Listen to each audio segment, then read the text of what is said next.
Derek Carr, Saints quarterback Derek Carr, on managing emotions after close loss to Atlanta and much more. Ladies and gentlemen, Derek talked me down. Derek talked me off the bridge, my son. Talked me off the ledge. Kind of wearing the same shirt. This is Saints quarterback Derek Carr immediately after the loss to the Falcons. You know, I always think about this because it's such a gut-wrenching loss for us. It's such a gut-wrenching loss for the fans, and I know that sometimes after I lose a bet or after a close game, whatever, I'm just incensed. You know, or even think about like playing a video game or playing intramurals or playing like your adult league sports. Like think about how mad you are. I can't imagine all of a sudden like having to do an interview and having to talk to a bunch of reporters, and your answers are going to be in front of thousands of people and everywhere. Like it blows my mind how athletes can do this. What's here? The backdrop, New Orleans football. They are quick with it with the post-game interviews. Much appreciated. Your initial sentiment after a game like that? Oh, that one hurts. You try your best not to be so angry, about it, but you hate losing. You hate losing. Especially close ones. They sting. So, I thought positively. I thought we, ran the ball. I thought we threw it effectively. Compared to last week, I thought we got better. Agreed. It's very easy to sit here and say that's not the case or whatever, but if you view this through the same lens as the Eagles game, I think this is much better of a performance. I think this is so much better than what we saw against the Eagles. And it's just one of those things where, like, I think this is also where this channel is a little bit different than other channels, where I think a lot of channels you're going to hear fire DA. You're going to hear get rid of Carr. You're going to hear can Carr win these games? Can DA win these games? Kubiak is Pete Carmichael 2.0. We should have kicked the field goal. You're going to hear a lot of that stuff. But to me, it's like, it's hard to find. Like, there are a few negatives, no doubt about it. Pass interference from Paulson Adebo, his 3 penalties, negative. The pick 6, negative. The muffed punt, negative. No doubt about that. Beyond that, it's like, well, we did kind of do what we had to do to win this game. We were down a ton of people. We found a way to find success even without them. We ran the ball well. We threw the ball well. Like, everything was fine. Everything was cool. And so, like, I know, like, the natural reaction is just to be so fired up and so hot takey and so angry and screaming all over the place. But this is, to me, it's much more of just like we let this one slip away. That's the feeling I'm feeling. It's not so much like this team sucks, this player sucks, this coach sucks. It's we let this slip away. We let a winnable game. We should be 3-1. They should be 1-3. They should be 0-4. We should be 4-0. Like, we were absolutely backs against the wall. This team showed a lot of grit, a lot of heart to be winning games with a minute left, and then all hell breaks loose. It's gut wrenching. I mean, it's a gut wrenching situation because now the season is on the brink, and we should be celebrating. Like, we should be like, man, damn, we're 3-1, we're 4-0. This team is the real. But instead, the worst possible case situations happen back to back weeks, and now we're staring down like, well, damn. I mean, now we're 2-2, heading to Kansas City. But just like Debo said, like, good's not good enough. We got to be better, and obviously it wasn't enough to get a win today. Was the plan today just a lot of quick stuff early for you all? I mean, obviously playing without 2 offensive linemen, I'm guessing that factored into it. Of course. There's a lot of factors, but yeah, I mean, I think just getting everybody comfortable, getting in the rhythm of the game, all those things, and we were able to hit some chunks, I think here and there, and then especially more late in the second half. I thought our guys battled. I thought up front they did a great job, especially run the ball early. When we were able to run the ball early, it allowed some of those passes in that second half to really open up for us. No doubt. I mean, there's no doubt about it. The running game is the hallmark of this offense. Like, we're going to go as far as our ability to run the football. Ran the football pretty well today, even with a weak offensive line, even with Taysom going out. I mean, we saw how good our offense was when Taysom was on the field.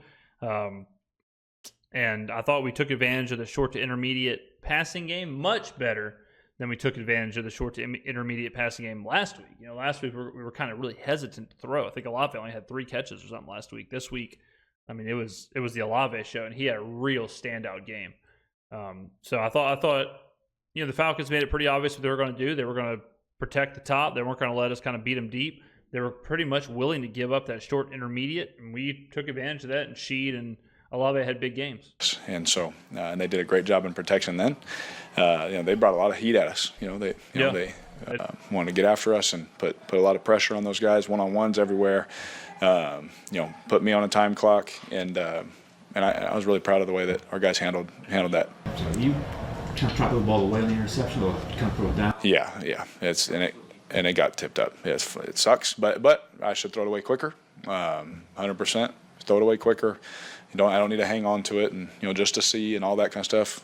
Da and I talked about it right after it happened. He's like, just quicker. I was like, yeah, you're right. Yeah, yes, sir. Again.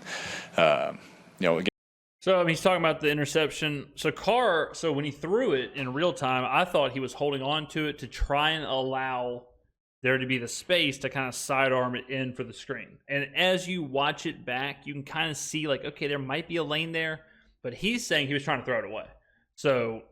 And, for Carr, if you're thinking about the play, he can't just spike the ball. Because if he spikes it, it's an intentional grounding. So in his mind, he's like, where can I put this ball to safely throw it away? Because Judon is in front of him. So he can't just, throw it at Olave's feet or whoever. He still has to get the ball around Judon. He can't just blap, So I guess he was trying to do that, and it's just a freak thing where – and that's what I mean when turnovers are random, where, it's one thing for it to get tipped. Then it's another thing for it to get tipped where it's rolling end over end. Then it's another thing for it to go to where it can get picked off. Then it's another thing where it gets picked off to the one guy who is totally by himself that can run in the end zone.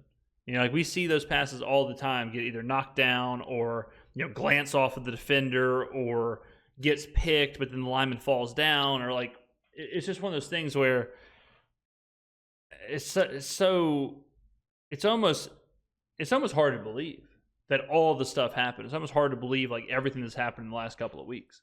Again, we spotted them a touchdown there, and that I don't know the last time I've seen that happen on a. And I'm not saying that. I'm not saying that's an impossible play that never happens. It shouldn't happen. It happens all the time. It's just crazy to think it happened. It was such a huge deal because of the game flow. The game flow of not allowing an offensive touchdown, the game flow of we already spotted them a touchdown with the Rashid Shaheed muff. Everything had to align for this game to go how it went. And it's just crazy to be on the wrong end of that. Screen, but hey, it happened. It sucks, but I got to get rid of it quicker when it's not there. And so, yeah, can't wait that long to throw it away.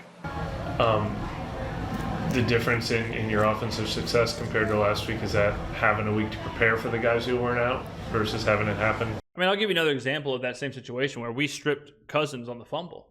We had a sack strip fumble where the Falcons fell on it.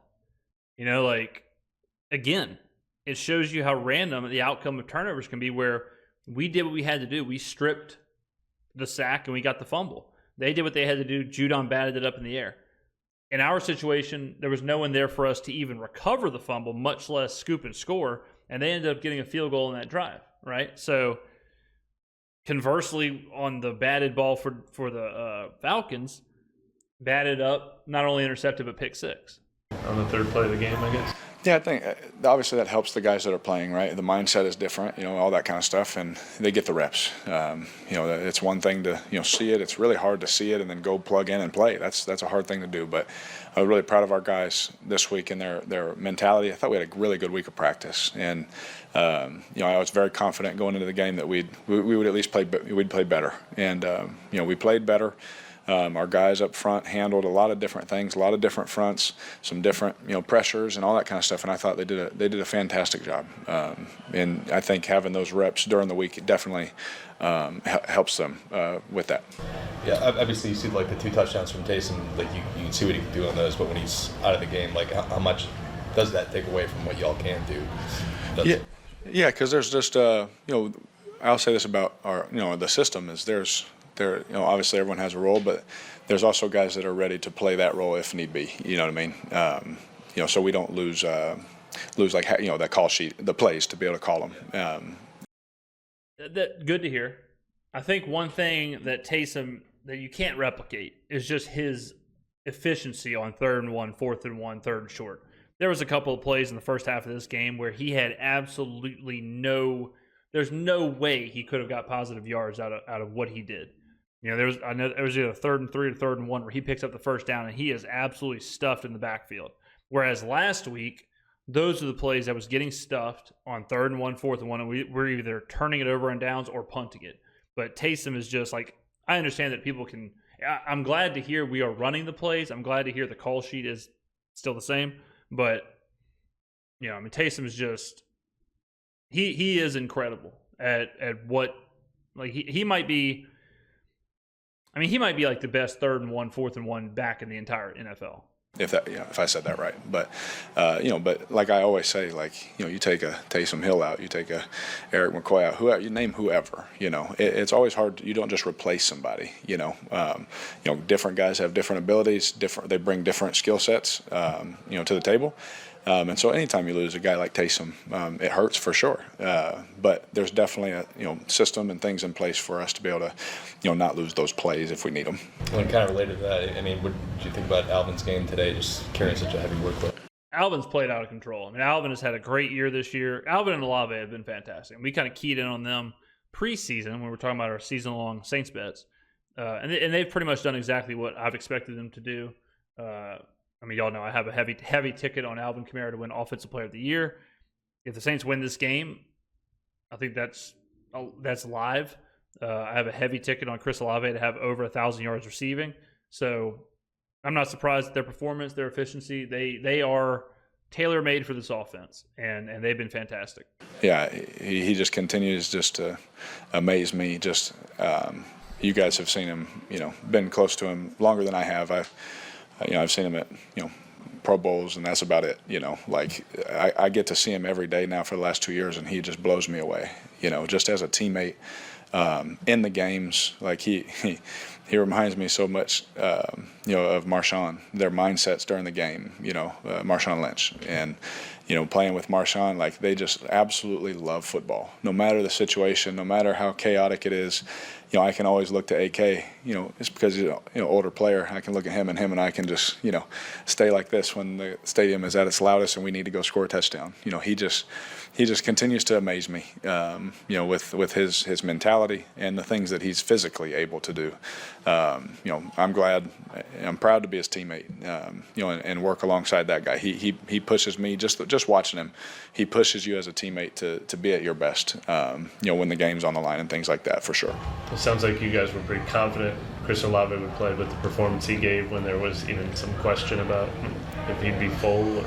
Yeah, I mean, without getting into his business, I didn't know, for sure, but for him to gut that out, to see him in there, hurting right now, obviously, for him to do that for us and come up with that huge catch across the middle, to give us a chance to, go take the lead and possibly win a football game.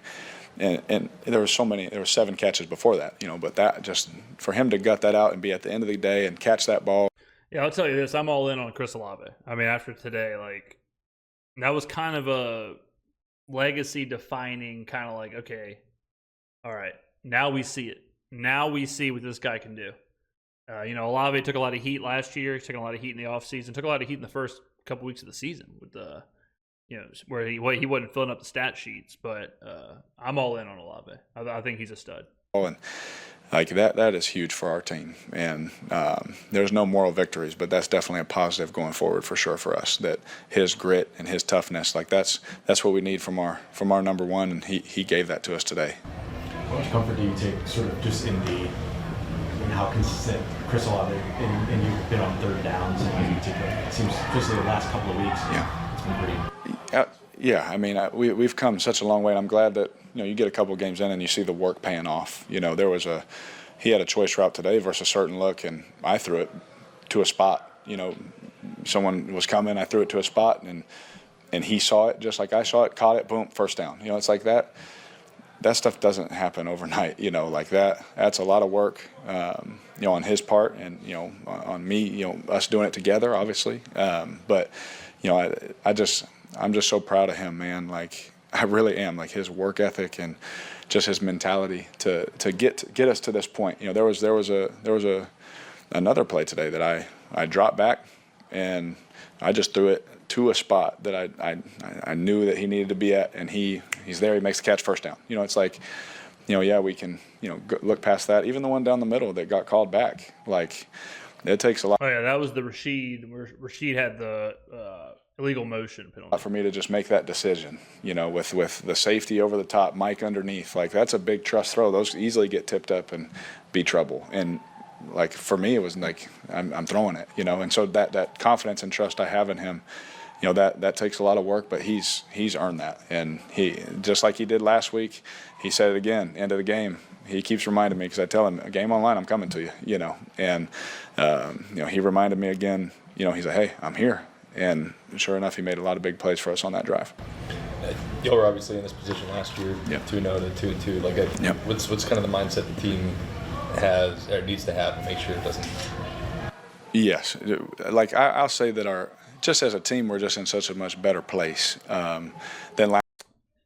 It's funny he mentions that because I was just thinking as he talked, I was just thinking that, like last year watching this team, or not this team, but like watching the Saints last year, it was miserable because I didn't like watching the offense. I didn't think the coaches had any idea what they were doing.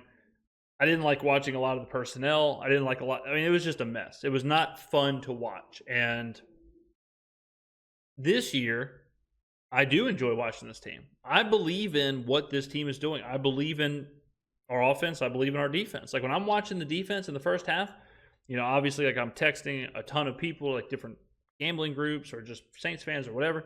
And it's like, man, these guys are flying. These guys are slapping. Like these guys are hitting. These guys are bringing it. Alante looks great. Blah, blah, blah looks great. On offense, it's like, oh, wow, that play design was beautiful. Like, man, 4th and 1, what a play design to Taysom Hill. Oh, this play, look at the motion there. Look at the pre-snap motion here. Look at it's an enjoyable product to watch. I trust the players. I like watching Chris Olave. I like watching Alvin Kamara. I like watching Taysom Hill. I like watching Derek Carr. I'm there. I like the team. I'm having fun watching the team. It's just that's where like I feel after a game like this, I feel more of like the sadness because it's like, man, damn. These guys, I like these guys. I want them to succeed. It's more of that than it is like the anger of like, these guys suck, get them off the field. Last year was so much of like, this is a mess. Like Carmichael doesn't know what he's doing. But I think Kubiak does know what he's doing. I think he does.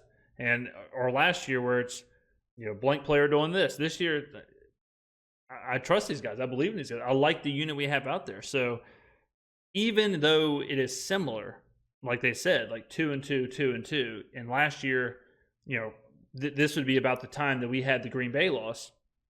It's a very different feeling. It's a very different vibe, even as a fan with this team. So I understand what Derek's saying. Like Derek's saying, like we're in such a better place, even though it's 2-2. Even though it's back-breaking loss against the Packers last year, back-breaking loss against the Eagles and the Falcons this year, even though that's the situation, like way better of a situation this year than it is last year. And that's just the infrastructure of the team. And you can look at a team like the Baltimore Ravens. They're 1-2. You can look at, this is before Sunday Night Football. You can look at a team like the Bengals when they were 0-3. Like those teams, the infrastructure is sound enough to where they're not sweating a rough start. They're not sweating any of that. So it sucks for sure. But it is not the same as last year. Last year everything was new and we're all figuring each other out. This year, we know who we are, and we know what we've earned. We've earned 2-2. That's what we've earned, and it's not good enough. Not good enough in our organization to be 500. That's never the standard for us, and that will never be acceptable as leaders. Like, that's just not acceptable here. And we hold that standard, but at the same time, there's no pointing fingers. It's all people pointing their thumb at themselves, saying, "I will do that better. I will do that better. I'll do that better, and we're going to be better." And we've been here. We know the mindset and the work it takes. We know that it doesn't get easier as you go forward. And having that experience to go off of last year is a benefit, honestly, because we're going to rally together. I know one thing: our team's going to get tighter, and we're going to be more unified going forward, even more so than today. And we'll keep going, and hopefully build on getting a win. Get back in the win column. There you go. Good stuff from Carr. I mean, I believe him, because last year when we watched these videos, it was a bunch of you could see it. You could see it on the players. And I know we're just looking at Carr here, but I think they know. I believe him when he says, we know what kind of team we are. I think this still is a good team. And it is a marked difference from 2-2 last year to 2-2 this year. So we'll see. But still hurts. I mean, it still hurts, still sweating it, still not an enjoyable day. I mean, it's crazy the emotional swings you have watching these games. I was on cloud 9. I was about to go live. I went live after the loss anyways, but I was thinking, okay, we're going to go live. We're going to be fired up. There's going to be people in there. They're going to be so excited. We're about to be fired up. And then 40 seconds later, it's absolute backbreaker, horrible loss, one of the worst things you can experience. And then you swing.